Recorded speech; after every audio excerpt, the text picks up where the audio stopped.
intéressons à cette race depuis 1997, la date de mon installation, mais elles sont arrivées sur l'exploitation en 99.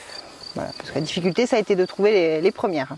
Voilà. En fait, c'était pour s'intéresser à la race locale, parce que c'est plus local que la casta, il n'y a pas, hein, quand on habite dans le Couserans, puisque le nom initial de la casta, c'est la race d'Or et de Saint-Giron. Donc ça veut dire ce que ça veut dire. Voilà. Donc c'est pour ça qu'on s'est intéressé à cette race. On a acheté 2 génisses, donc, qui avaient 2 ans. Et ensuite, on en a acheté 2 autres, et puis le troupeau est parti de là avec l'acquisition d'un taureau aussi. Et ensuite, petit à petit, on a gardé toutes les femelles et on vendait les mâles. C'est comme toutes les races rustiques, hein. En fait, c'est une race qui est facile à élever, qui vèle toute seule, qui demande peu de frais vétérinaires. Voilà, bon, on peut lui reprocher d'être un peu vive, mais il suffit de s'en occuper, de la manipuler, et c'est pas un problème. Après, c'est une ariégeoise montagnarde, donc c'est pas étonnant qu'elle soit un peu vive. Hein. Bon, le cheptel est composé de vaches reproductrices, évidemment, de génisses de renouvellement et aussi de bœufs. Que l'on amène entre 4 et 5 ans. Donc ça, c'est pour produire une viande de qualité, quelque chose un peu aussi à part. C'est notre produit phare, quoi, le bœuf de 4 à 5 ans. Quoi. La vente directe, on passe par la salle de découpe, ouais. Mais là, ce sont uniquement les vaches de réforme. Et les bœufs, par contre, sont vendus à des bouchers. La vente directe, c'est bien, mais ça a ses limites, hein, je pense. Et un boucher, au moins, c'est aussi la preuve que c'est une viande qui peut être vendue comme les autres, quoi. C'est pas... On a travaillé avec le boucher de Carrefour, de Saint-Giron.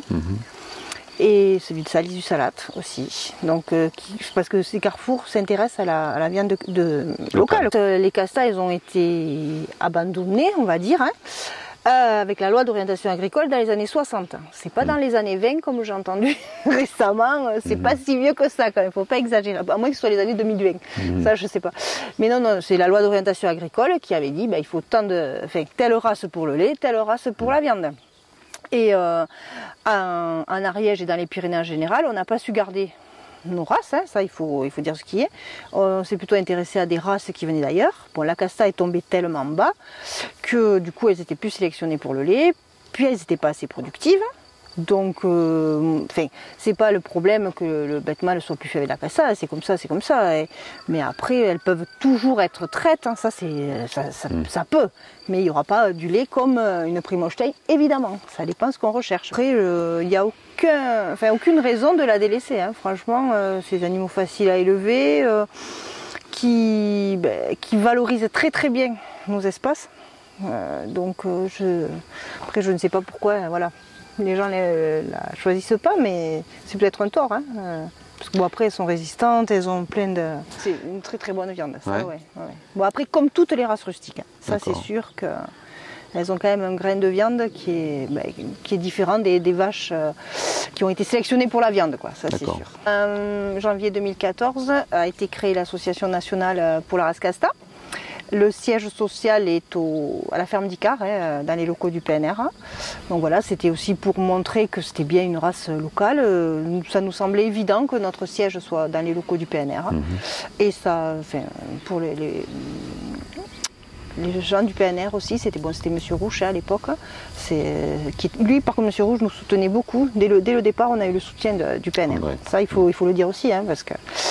Et cette association, elle a pour but de développer la race et surtout de donner envie à des éleveurs de s'installer dans cette race, quoi. Le cheptel augmente chaque année, d'une dizaine de femelles à peu près.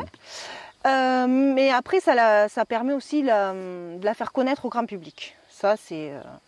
Grâce à l'association, de plus en plus de personnes savent ce que c'est qu'une casta. Même au niveau local, hein, ça avait été oublié. Quand la vache Mounjet est montée au centre de l'agriculture, on avait fait une cagnotte qui nous a permis de payer les frais de la vache, des éleveurs et de tout à Paris. Et donc du coup, pour remercier les gens, on les avait invités sur une journée à la ferme au retour de la vache. Et c'était le samedi de Pentecôte. Donc à partir de là, on a instauré tous les samedis de Pentecôte la journée de la casta. On demande juste que les gens s'inscrivent, parce que sinon c'est ingérable. Mais après, on n'a pas mis de limite.